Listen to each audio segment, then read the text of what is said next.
গঙ্গাজল ও ঝাড়ু হাতে থানা শুদ্ধিকরণে নামলো বিজেপি মহিলা মোর্চা।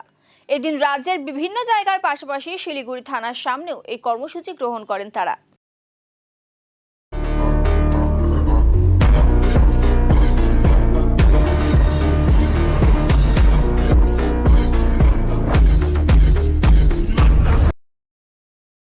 রাজ্যে নারী নির্যাতন এবং ধর্ষণের ঘটনা বেড়েই চলেছে।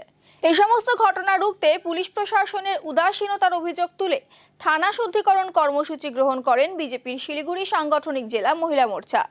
এদিন ঝাড়ু হাতে গঙ্গা জল ছিটিয়ে বিক্ষোভ দেখান মহিলারা। এই বিষয়ে বিজেপি মহিলা মোর্চার জেলা সভাপতি তর্পিতা সরকার জানান, পশ্চিমবঙ্গে দিনের পর দিন ধর্ষণের ঘটনা বাড়ছে। জনগণ এই সমস্ত ঘটনায় বিরক্ত। পুলিশের কোনো হেলদোল নেই। প্রশাসনের মানসিকতার পরিবর্তন করতে গঙ্গা জল দিয়ে আজ থানা শুদ্ধিকরণ করা হলো। আরজিকর সহ উত্তরবঙ্গের সমস্ত ঘটনার বিচারের দাবিও জানান তারা। আমার নাম তর্পিতা সরকার, আমি বিজেপি মহিলা মোর্চা শিলিগুড়ির প্রেসিডেন্ট। আমার নাম তর্পিতা সরকার। আজকে আমরা এখানে উপস্থিত হয়েছি কোথায়? শিলিগুড়ি থানার সামনে থানা শুদ্ধিকরণের জন্য। আমাদের পশ্চিমবঙ্গের অবস্থা এখন যেইভাবে ধ্বংসের দিকে চলে যাচ্ছে, দিনে দিনে ধর্ষণ দুর্নীতি যেভাবে বেড়ে চলছে, মানুষ অস্থির হয়ে গেছে, জনগণ বিরক্ত হয়ে গেছে এই সরকারের প্রতি। এবং সরকারের প্রশাসন, আমাদের প্রশাসন মন্ত্রী, তার জন্য আমরা আজকে ওর চিত্তশুদ্ধি করার জন্য আমরা আজকে এখানে উপস্থিত হয়েছি। ওই থানার সামনে ঝাড়ু আর গঙ্গা জল নিয়ে তাদেরকে শুদ্ধি করার জন্য।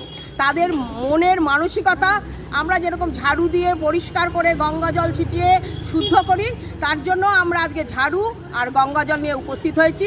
তাদের মানসিকতার পরিবর্তন করতে, মানসিকতা শুদ্ধ করতে প্রশাসনের কাছে আমাদের দাবি, তারা সম্পূর্ণ শুদ্ধভাবে বিচার করুক।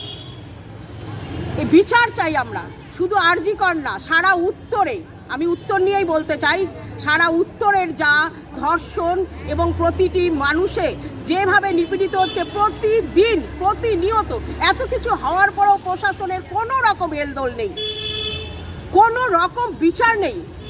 তার দিকে তাকিয়ে আমরা আজকে তাদেরকে এটাই ভেবেছি যে আগে আমরা শুদ্ধি করি ওদেরকে। ওনাদের মনের মানসিকতাকে পরিবর্তন করতে হবে, আগে মানসিকতাকে শুদ্ধ করতে হবে, তারপরে দেশের শান্তি আসবে। তাই আমরা ঝাড়ু গঙ্গা জল নিয়ে উপস্থিত হয়েছি থানার সামনে তাদেরকে শুদ্ধ করতে। শুদ্ধিকরণে আসবে আলো, প্রশাসন তুমি যবে তুমি শুদ্ধ হবে, বাংলা রক্ষা তবেই পাবে, যবে তুমি শুদ্ধ হবে।